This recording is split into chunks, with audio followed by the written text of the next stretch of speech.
Hello everyone, welcome to let's do it. तो discuss करेंगे आज हम यहाँ पर HPSSC के पेपर्स में पूछे गए कुछ इम्पॉर्टेंट क्वेश्चंस को।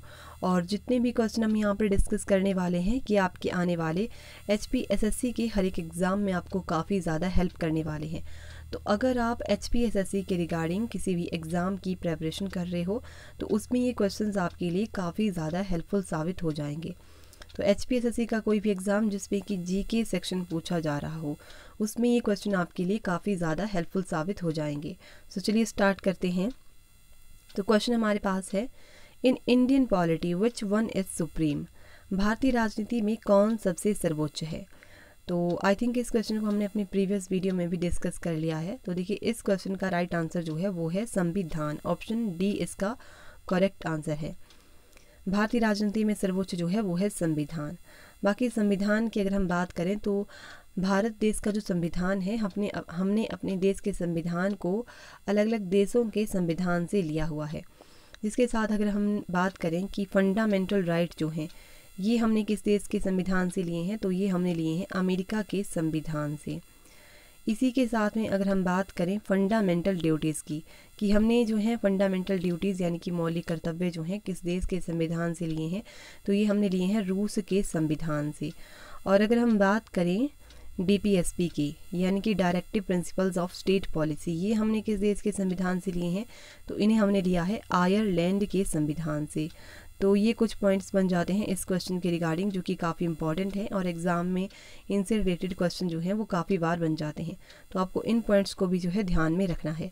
नेक्स्ट क्वेश्चन है, which one of the following is not a fundamental right? निम्न में से कौन सा मूलभूत अधिकार नहीं है? तो आपसे क्वेश्चन में पूछा गया है कि आपको ऑप्शंस देख के बताना है कि इनमें से जो हमारा मूलभूत अधिकार जो है वो कौन सा नहीं है। तो देखिए यहाँ पर इसका करेक्ट आंसर जो है वो ऑप्शन डी हो जाएगा, संपत्ति का अधिकार। संपत्ति का अधिकार जो है ये जो है एक फंडामेंटल राइट नहीं है। बाकी सभी जो हैं जैसे स्वतंत्रता का अधिकार हो गया, समानता का अधिकार और शोषण के विरुद्ध अधिकार, ये सभी जो हैं हमारे मूलभूत अधिकार यानी कि मौलिक अधिकार हैं। और मौलिक अधिकारों के बारे में तो मैंने आपको बता ही दिया कि ये जो मूलभूत अधिकार हैं फंडामेंटल राइट हैं ये हमने लिए हैं अमेरिका के संविधान से। संपत्ति के अधिकार की बात करें तो पहले जो था जब संविधान लागू हुआ था तब मूल संविधान में हमारे जो थे वो 7 मौलिक अधिकार थे। लेकिन बाद में 44वें कॉन्स्टिट्यूशनल अमेंडमेंट 1978 के तहत जो था जो हमारा आर्टिकल 31 है इसको क्या कर दिया गया था, इसको यहाँ से हटा करके अनुच्छेद 300 क में डाल दिया गया। और अब जो है ये संपत्ति का अधिकार क्या है, तो अब ये है एक कानूनी अधिकार।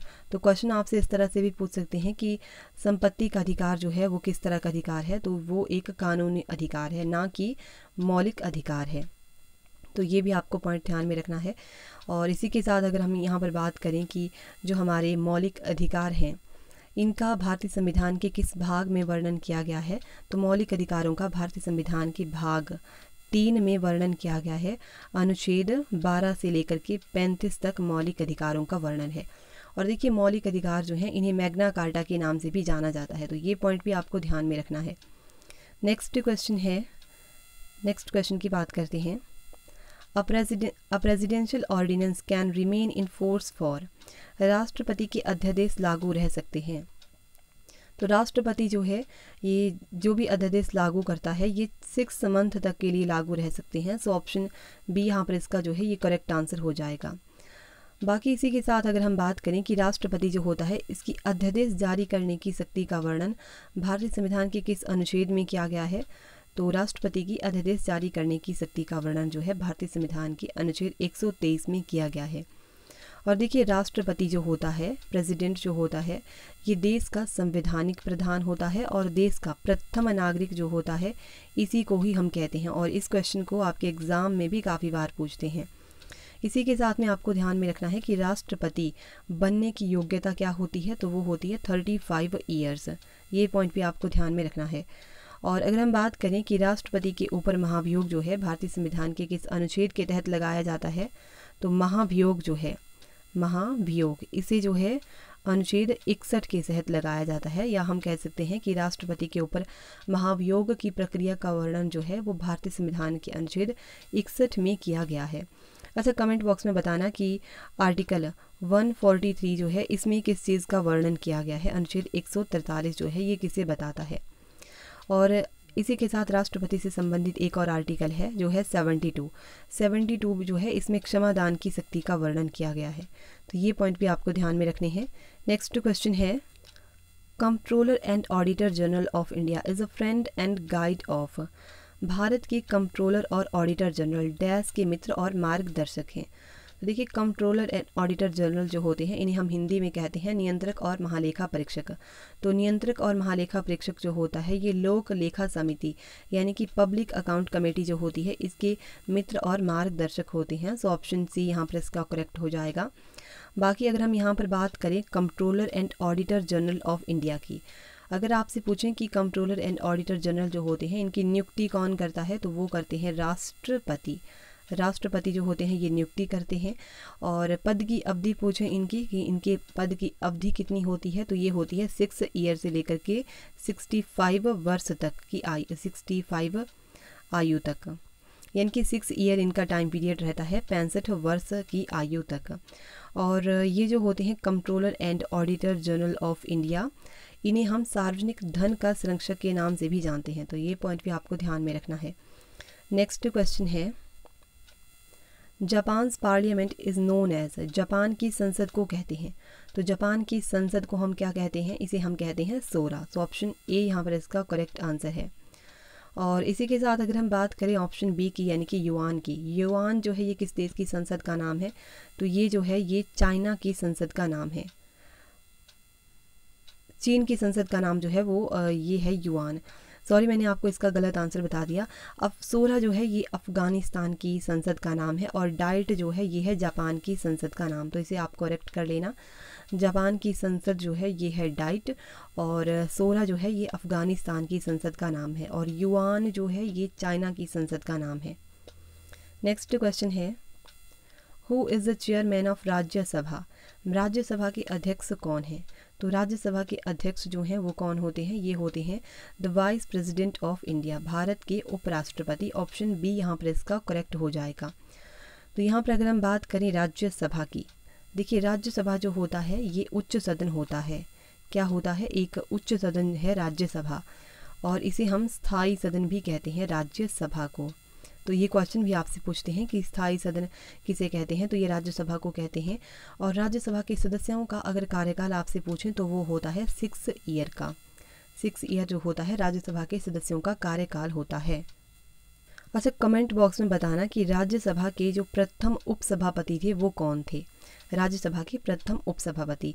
और वैसे अगर हम यहाँ पर बात करें कि राज्यसभा जो है इसके वर्तमान समय में उपराष्ट्रपति कौन है, सॉरी राज्यसभा नहीं, राज्यसभा के जो राज्यसभा के उपसभापति जो होते हैं जिन्हें हम चेयरमैन कहते हैं या हमारे जो उपराष्ट्रपति हैं वर्तमान समय में वो कौन है, तो वो हैं वेंकैया नायडू। नेक्स्ट क्वेश्चन है, भारत में पंचायती राज प्रणाली कब शुरू की गई थी। तो पंचायती राज प्रणाली जो है ये भारत में स्टार्ट की गई थी 1959 को। सो ऑप्शन सी यहाँ पर इसका करेक्ट है। पूरी डेट भी आपको यह ध्यान में रखनी है कि 2 अक्टूबर 1959 को जो था पंचायती राज प्रणाली जो थी ये स्टार्ट की गई थी। और अगर आपसे पूछें कि कहाँ से स्टार्ट की गई थी, तो राजस्थान के नागौर ज़िले से इसे स्टार्ट किया गया था 2 अक्टूबर 1959 को। एंड उसमें हमारे जो 1959 में जो था हमारे प्रधानमंत्री कौन थे, तो वो थे पंडित जवाहरलाल नेहरू। 2 अक्टूबर को जो था ये की गई राजस्थान के नागौर ज़िले से और 11 अक्टूबर को जो था पंचायती राज प्रणाली ये आंध्र प्रदेश से स्टार्ट की गई थी। तो इस पॉइंट को भी आप ध्यान में रखना। नेक्स्ट क्वेश्चन है, the state having the highest density of population is. किस राज्य में आबादी का घनत्व सबसे ज़्यादा है। तो आबादी का घनत्व सबसे ज़्यादा जो है ये है वेस्ट बंगाल में। ऑप्शन डी यहाँ पर इसका करेक्ट आंसर है, पश्चिमी बंगाल में। और इसी के साथ में अगर आपसे पूछें कि किस राज्य में जो है लोएस्ट पॉपुलेशन डेंसिटी है, तो वो कौन सा है, वो है अरुणाचल प्रदेश। इसमें जो है लोएस्ट पॉपुलेशन डेंसिटी है। और अगर आपसे पूछ लें कि कौन सी यूटी यानी कि यूनियन टेरिटरी जो है उसमें हाईएस्ट पॉपुलेशन डेंसिटी है, तो वो है दिल्ली। दिल्ली जो है इसमें हाईएस्ट पॉपुलेशन डेंसिटी है और क्योंकि ये क्या है, एक यूटी है। यूटी में अगर पूछें तो वो है दिल्ली। नेक्स्ट क्वेश्चन है, which one of the following is the highest gravity dam. निम्न में से कौन सा उच्चतम गुरुत्व बांध है। तो उच्चतम गुरुत्व बांध जो है वो है भाखड़ा बांध, भाखड़ा डैम। ऑप्शन यहाँ पर इसका बी करेक्ट हो जाएगा। वैसे इस क्वेश्चन की अगर मैं बात करूँ तो ऑप्शन आंसर की में इस क्वेश्चन का उन्होंने राइट आंसर जो है वो ऑप्शन सी दे करके रखा हुआ है, बट इसका ऑप्शन बी जो है ये करेक्ट आंसर होगा। तो चलिए यहाँ पर हम बात कर लेते हैं भाखड़ा बांध की। तो देखिए भाखड़ा बांध जो है ये सतलुज नदी पर है, सतलुज नदी पर भाखड़ा बांध है और हिमाचल प्रदेश के बिलासपुर ज़िले में है भाखड़ा बांध। इसकी ऊंचाई अगर आपसे पूछें भाखड़ा बांध की तो ये है 226 मीटर इसकी ऊंचाई है। नेक्स्ट क्वेश्चन की बात कर लेते हैं। Which of the following is not covered under Bharat निर्माण, निम्न में से कौन सा भारत निर्माण के तहत शामिल नहीं है। देखिए भारत निर्माण जो में है ये रूरल हॉस्पिटल्स, ग्रामीण अस्पताल, ये जो हैं इसमें भारत निर्माण में शामिल नहीं है। चलिए यहाँ पर हम बात कर लेते हैं भारत निर्माण जो ये स्कीम है, इस प्रोग्राम की हम बात कर लेते हैं। तो भारत निर्माण ये जो प्रोग्राम है ये स्टार्ट कब हुआ था, तो ये 16 मई 2005 को स्टार्ट हुआ था। और किसने स्टार्ट किया था, तो प्रधानमंत्री मनमोहन सिंह के द्वारा इसे स्टार्ट किया गया था। और इसके अगर आपसे ऑब्जेक्टिव पूछें, भारत निर्माण प्रोग्राम के अगर आपसे ऑब्जेक्टिव पूछें कि क्या क्या इसके उद्देश्य थे, तो देखिए वाटर सप्लाई, रूरल एरियाज़ में वाटर सप्लाई प्रोवाइड करवाना इसका ऑब्जेक्टिव था। एंड रूरल एरियाज़ में हाउसिंग फैसिलिटी प्रोवाइड करवाना, एंड रूरल एरियाज़ जो है वहाँ पर telecommunication and information technology जो है इसको बढ़ावा देना। एंड रोड्स वगैरह जो हैं, जो हिली एरियाज़ हैं वहाँ पर रोड्स की फैसिलिटी प्रोवाइड करवाना। इसी के साथ में इलेक्ट्रिफिकेशन भी इसका एक ऑब्जेक्टिव था। एंड इरीगेशन भी जो है इसी का एक ऑब्जेक्टिव था भारत निर्माण प्रोग्राम का। तो ये पॉइंट भी आपको ध्यान में रखने हैं। नेक्स्ट क्वेश्चन है, व्हेन वॉज द जवाहर रोजगार योजना लॉन्च्ड, जवाहर रोजगार योजना कब शुरू की गई थी। तो इस क्वेश्चन को हमने अपनी पहली वाली वीडियो में भी किसी एक में डिस्कस किया हुआ है। तो जवाहर रोजगार योजना जो है ये कब शुरू हुई थी, तो 1989 में। ऑप्शन सी यहाँ पर इसका जो है ये करेक्ट आंसर है। जवाहर रोजगार योजना जो है पूरी डेट भी आपको ध्यान में रखनी है कि कब जैसे स्टार्ट हुई थी, तो ये 1 अप्रैल जो है 1989 को जवाहर रोजगार योजना जो थी वो स्टार्ट की गई थी। नेक्स्ट क्वेश्चन है, where is the central rice research institute located, केंद्रीय धान अनुसंधान संस्थान कहाँ स्थित है। तो केंद्रीय धान अनुसंधान संस्थान जो है ये है कटक में पड़ता है। कटक कहाँ पर है, ओडिशा में है। सो ऑप्शन डी यहाँ पर इसका करेक्ट है। नेक्स्ट क्वेश्चन हमारे पास है, Rourkela steel plant was setup with assistance from, Rourkela steel plant किनकी सहायता से स्थापित किया गया था। तो इसे स्थापित किया गया था वेस्ट जर्मनी की सहायता से, पश्चिमी जर्मनी। सो ऑप्शन यहाँ पर इसका डी करेक्ट है। नेक्स्ट क्वेश्चन है, येन इज़ द करेंसी ऑफ, येन किस देश की मुद्रा है। तो येन जो है ये किस देश की मुद्रा का नाम है।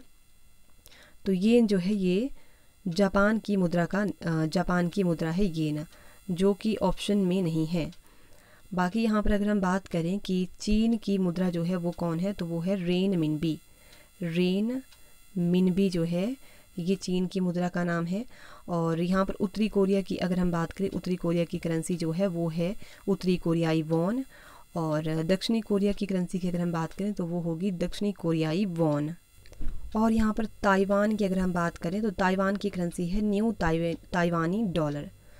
तो ये था हमारा आज का लास्ट क्वेश्चन। आई होप आपको वीडियो अच्छी लगी होगी, यूज़फुल लगी होगी। तो अगर आपको वीडियो अच्छी लगी है तब आप वीडियो को लाइक कर सकते हैं, और इसी तरह की अगर आप और वीडियोस पाना चाहते हैं तब आप हमारे चैनल को सब्सक्राइब कर सकते हैं। तो चलिए मिलते हैं नेक्स्ट वीडियो में। धन्यवाद।